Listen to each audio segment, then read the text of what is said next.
दोस्तों आपको हमारी ऐप विष्णु इकोनॉमिक्स स्कूल पर इकोनॉमिक्स से रिलेटेड 250 कोर्सेज मिलेंगे जो कि डिफरेंट यूनिवर्सिटी के इकोनॉमिक्स ऑनर्स और एम इकोनॉमिक्स के कोर्स सिलेबस के अकॉर्डिंग है।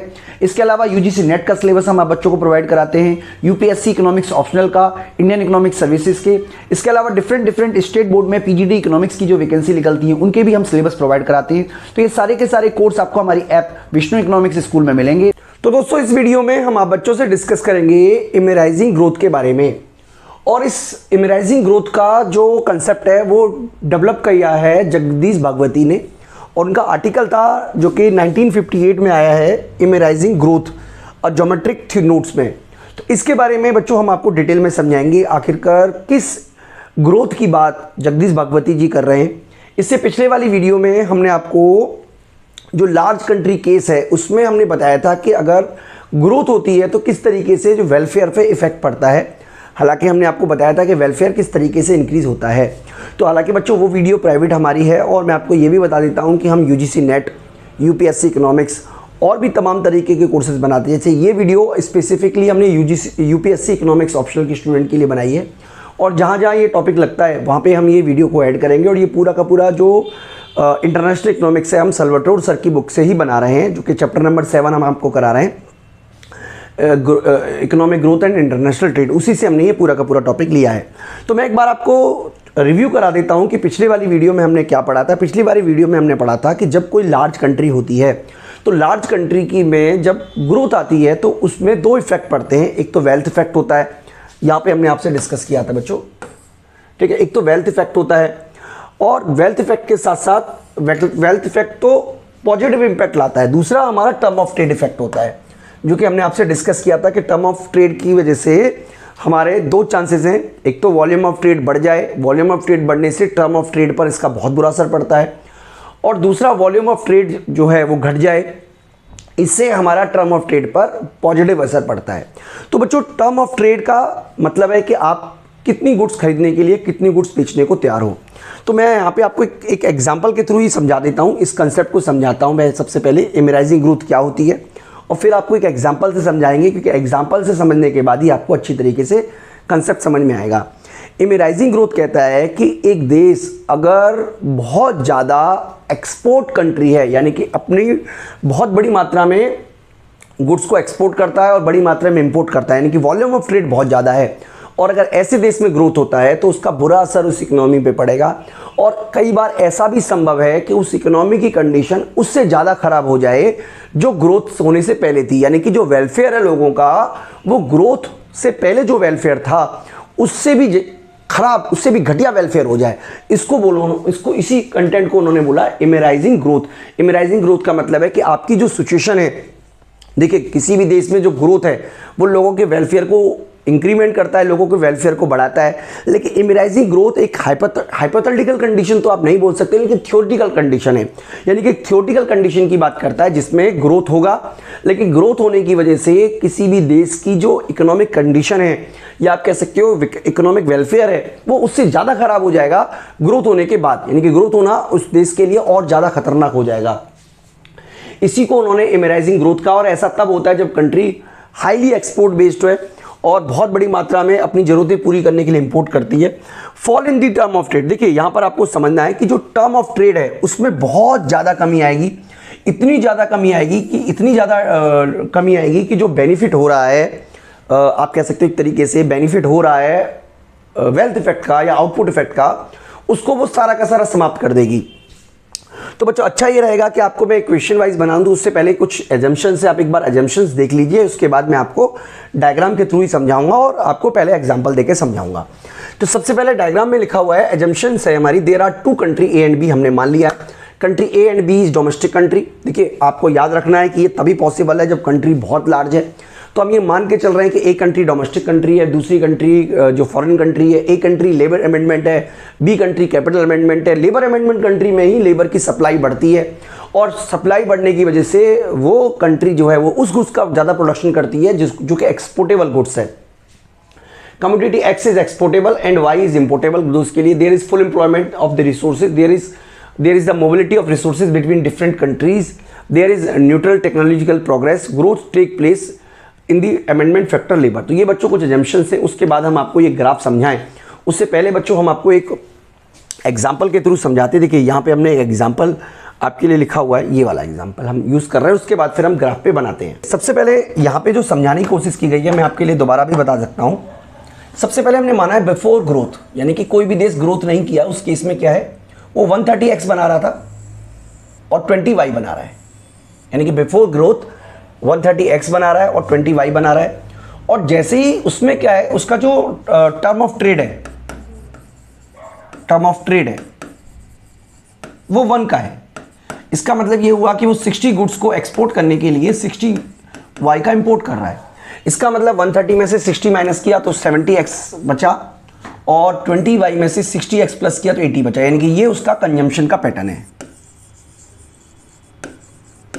ये इसके कंजम्पशन का पैटर्न है।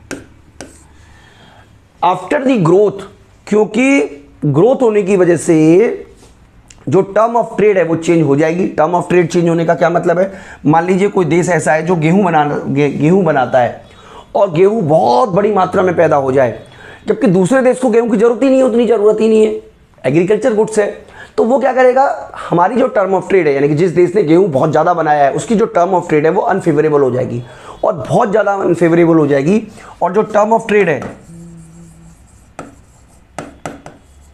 वो हो गई मान लीजिए 1/5।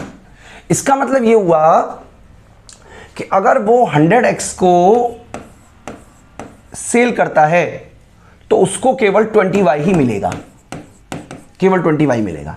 इसका मतलब ये हुआ कि अगर वो मान लीजिए आफ्टर ग्रोथ वो 160x बनाता है और 150y बनाता है, अगर हमारी क्योंकि टर्म ऑफ ट्रेड चेंज हो गई है इसकी वजह से, अगर मान लीजिए वो इस तरीके का व्यक्ति, उस तरीके का देश है जिसमें उसको 100x को एक्सपोर्ट करके केवल 20y मिल रहा है, तो इस केस में x की क्वांटिटी 60x हो जाएगी और y की क्वांटिटी 70y हो जाएगी। इसका मतलब देश की इकोनॉमिकल कंडीशन पहले से ज़्यादा खराब हो गई है, जो वेलफेयर है वो पहले से ज़्यादा खराब हो गया। इसी बात को हम डायग्राम के थ्रू समझा सकते हैं। बच्चों डायग्राम थोड़ा सा कॉम्प्लेक्स है, बनाने को मैं यहाँ पे भी बना सकता हूँ, हालांकि एग्जैक्ट ग्राफ नहीं बनेगा, लेकिन मैं फिर भी आपको समझाने की कोशिश तो कर ही सकता हूँ बच्चों। कि देखिए यहाँ पे सबसे पहले मान लीजिए ये हमारा है एक पॉइंट है जिसको कि हम बोल सकते हैं एक तरीके से, इसको ए बी नाम दे देते हैं। और ये मान लीजिए हमारा टर्म ऑफ ट्रेड है, इतना हम प्रोडक्शन कर रहे हैं और इतनी गुड्स हम बाहर से मंगा रहे हैं, यानी कि इतना हमारा इतना गुड्स हम देश में प्रोडक्शन कर रहे हैं, एक्स इतना x1 और y1। और मान लीजिए ये हमारा है कंज्यूमर इक्विलिब्रियम वाला पॉइंट, ये वाला है, इसको कि हम IC1 बोल देते हैं या C1 बोल देते हैं, IC1 बोल देते हैं। जब ग्रोथ होती है तो ग्रोथ होने के बाद क्या हुआ है बच्चों,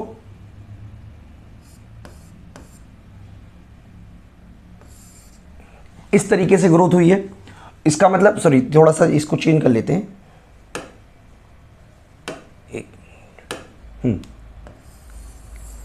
ज़्यादा ले लेते हैं। और हमारा जो रेशो है वो काफ़ी ज़्यादा चेंज हुआ है, मतलब जैसे ये स्लोप तो इस तरीके से, ये इस तरीके का स्लोप हो गया है। और इंडिफरेंस कर्व जो है वो नीचे इंटरसेक्ट कर रहा है। मतलब बेसिकली आपको याद रखना है कि IC1 के कंपेयर में IC2 होगा वो नीचे आएगा। तो एग्जैक्ट फिगर जो है, हालांकि आप प्रैक्टिस करोगे तो बन जाएगा आपसे भी, और एग्जैक्ट फिगर जो है वो ये वाला है जो कि सल्वाटोर सर की बुक में लिया है। ये वाला फिगर मैं आपको समझाने की पूरी कोशिश करता हूँ। तो बच्चों इस पूरे के पूरे कंसेप्ट को हम एक डायग्राम के थ्रू भी समझ सकते हैं, और जो डायग्राम है वो आपको सल्वाटोर सर की बुक में दिया हुआ है। तो बच्चों डायग्राम किस तरीके से है मैं आपको बताऊं। सबसे पहले देखिए ये वाला जो लाइन है नंबर 1 मैं आपको डाल देता हूं, ये वाला नंबर 1, ये हमारी इनिशियल लाइन है, इनिशियल लाइन है ये वाली, यानी कि ये हमारा इनिशियल बजट एक तरीके से PPC कर्व है। और यहाँ पे देखिए ये वाला स्लोप जो है ये हमारा है एक तरीके का आप कह सकते हो कॉन्ट्रैक्ट कर्व है, ये हमारा टर्म ऑफ ट्रेड को दिखा रहा है। और प्रोडक्शन का इक्विलिब्रियम पॉइंट B है, यानी कि प्रोडक्शन का पॉइंट ये वाला है बिफोर ग्रोथ, जो क्या बता रहा है कि आप 130x का प्रोडक्शन कर पाओगे और 20y का प्रोडक्शन कर पाओगे, ये आपको दिखा रहा है बिफोर ट्रेड। जबकि कंजम्पशन का लेवल ये वाला है, E वाला। E क्या दिखा रहा है कि आप जो हैं वो 70x का यूज कर रहे हो, जबकि y की कंडीशन में आप 80y का यूज कर रहे हो। तो हम टेबल के थ्रू भी इसको कह सकते हैं, हम कह सकते हैं बिफोर बिफोर ग्रोथ, यानी कि जब हमारी ग्रोथ नहीं हुई है तब की कंडीशन की बात कर रहे हैं बच्चों। तो 130x का प्रोडक्शन कर रहे हैं और इसके साथ साथ हम एक तरीके से 20y का प्रोडक्शन कर रहे हैं, और हमने क्या किया 60x को एक्सपोर्ट कर दिया और 60y को इंपोर्ट कर लिया। तो ओवरऑल हमारे पास कंजम्पशन करने के लिए 70x और 80y बचेगा। तो ये हमारा हो गया बिफोर ग्रोथ। ग्रोथ होने के बाद ये जो लाइन है ये इस तरीके से बाहर की तरफ चेंज हो जाती है, ये बाहर की तरफ चेंज हो जाती है, और इस पे जो स्लोप बन रहा है, क्योंकि जो टर्म ऑफ ट्रेड है उसमें नेगेटिव चेंज हुआ है, इसकी वजह से स्लोप जो है वो पहले से कम हो जाएगा और यहां पे आपको इंटरसेक्शन पॉइंट मिलेगा प्रोडक्शन का। इसका मतलब ये हुआ कि आप कितना प्रोडक्शन कर पा रहे हो, आप कर पा रहे हो 160x का प्लस 50y का, जबकि कंजम्पशन के लिए आपका जो पॉइंट मिल रहा है वो ये वाला मिल रहा है G पॉइंट, और ये G क्या बता रहा है कि आप कितना कंजम्पशन कर रहे हो 60x का और 70y का। तो इसका मतलब है कि आपका जो इंडिफरेंस कर्व है E पॉइंट जो है उसके कंपेयर में G नीचे है, इसका मतलब आपका जो वेलफेयर है, जो वेलफेयर है वो फॉल किया है, यानी कि एक तरीके से आप कह सकते हो कि ग्रोथ आने के बाद आपका जो वेलफेयर है वो लॉस में गया है। तो बच्चों इसको हम यहां पे भी लिख सकते हैं आफ्टर ग्रोथ। आफ्टर ग्रोथ क्या है 130 हमारा x है, सॉरी 130 नहीं है, एक मिनट, ये कितना था 160 x है प्लस 50y है, और अब आपको क्या करना पड़ रहा है 20y बाय करने के लिए 100x को एक्सपोर्ट करना पड़ रहा है, क्योंकि टर्म ऑफ ट्रेड 1/5 है। इसका मतलब आपको 100x देना पड़ रहा है टू गेट 20y। तो इसका मतलब ये हुआ कि आपके पास अब जो बचेगा वो 60x और 70y बचेगा। इसका मतलब आपका जो ओवरऑल ग्रोथ है उसकी वजह से आपका जो वेलफेयर है, देश का जो वेलफेयर है, देश की जो इकोनॉमिक कंडीशन है वो पहले से ज़्यादा खराब हुई है, क्योंकि वेलफेयर हमेशा कंजम्पशन पे डिपेंड करता है बच्चों। किसी भी देश के वेलफेयर को मापना है तो वहाँ पे आपको कंजम्पशन लेवल को ही ऐसे करना पड़ेगा। तो बच्चों कंसेप्ट बिल्कुल सिंपल है, आपको मैं उम्मीद करता हूँ आपको कंसेप्ट समझ में आया भी होगा। बेसिकली आपको याद रखना है कि जो हमारा इंडिफरेंस कर्व है उसके मुकाबले नीचे चला जाएगा ये इंडिफरेंस कर्व। तो इसका मतलब इसको बोलते हैं एमराइजिंग ग्रोथ, और इसके पीछे जो लॉजिक है जगदीश भगवती जी ने वो भी दिए, उस लॉजिक के ऊपर भी हम डिस्कस कर लेते हैं बच्चों। तो उन्होंने कुछ पॉइंट बताए जिसकी वजह से ऐसा पॉसिबल है। हालांकि मैं आपको फिर से बता देता हूं कि ये थ्योरिकल कंडीशन है बच्चों। तो पहली वजह उन्होंने बताई कि after economic growth the production of exportable commodity increases, यानी कि जिस चीज़ को वो एक्सपोर्ट कर रहा है वो बहुत ज़्यादा इंक्रीज हो गई है। यानी कि मान लीजिए वीट का प्रोडक्शन कर रहा है, या आप एक देखिए जिस भी चीज़ का प्रोडक्शन कर रहे हो अगर वो एग्रीकल्चर गुड्स है तो और डेवलपिंग कंट्री है तो इस बात के चांसेस बहुत ज़्यादा हैं कि आपका टर्म ऑफ ट्रेड आपके बहुत नेगेटिव चला जाएगा। दूसरा, जो भी एक्सपोर्ट किया जा रहा है उसकी जो डिमांड है वो वेरी लो इलास्टिक है, यानी कि विदेशों में उसकी डिमांड पर कोई खास असर नहीं पड़ता। खासतौर पे गेहूं की मांग जो है वो इनइलास्टिक ही है, क्योंकि कीमतें अगर बहुत ज़्यादा प्रोडक्शन हुआ तो नुकसान ही होगा उस देश को जिसने ज़्यादा प्रोडक्शन किया है। इसके अलावा country is large enough to affect the international prices, welfare of the countries associated with export and countries export the primary commodity. तो बच्चों आमतौर पर ये तब पाया जाता है जब कमोडिटी प्राइमरी हो। आप याद रखिएगा, एक्सपोर्टेबल कमोडिटी यानी कि एक्सपोर्ट इकोनॉमी हो, यानी कि बहुत बड़ी मात्रा में वो एक्सपोर्ट कर रही हो, और जिस चीज़ का वो एक्सपोर्ट कर रही हो उसकी डिमांड लो हो। ये बहुत सारी कंडीशंस है, ये पूरी होनी चाहिए बच्चों, तभी जाके आप कह सकते हो इमराइजिंग ग्रोथ होगी। तो बच्चों अभी तक हमने देखा कि किस तरीके से वेलफेयर इफेक्टेड होता है।